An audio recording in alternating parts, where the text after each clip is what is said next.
బందర్లో క్రిస్టియన్ స్కూల్లో చదువుకునేది. ఆ రోజుల్లో అందరూ సిస్టర్స్ ఉంటారు కదా, మా అమ్మకి ముక్కమ్మటి నీళ్లు కారుతూనే ఉండేది 24 hours.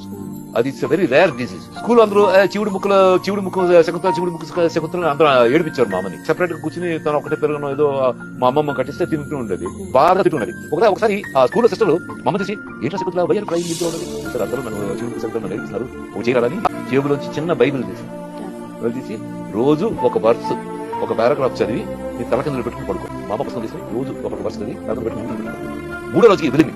మా అమ్మ నిద్ర లేచి అందులోకి చూసాను ఆ నీళ్ళు రావడం మనిషి. వెంటనే మా అమ్మ దగ్గర అమ్మ నాకు డబ్బు రావడం లేదు, నా అమ్మాయికి పెళ్లి అవడం కూడా కష్టం అవుతుంది, అది ఏదో ట్రై చేద్దాం బట్ గ్యారంటీ ఇవ్వలేవు అని స్టన్ అయిపోయాడు.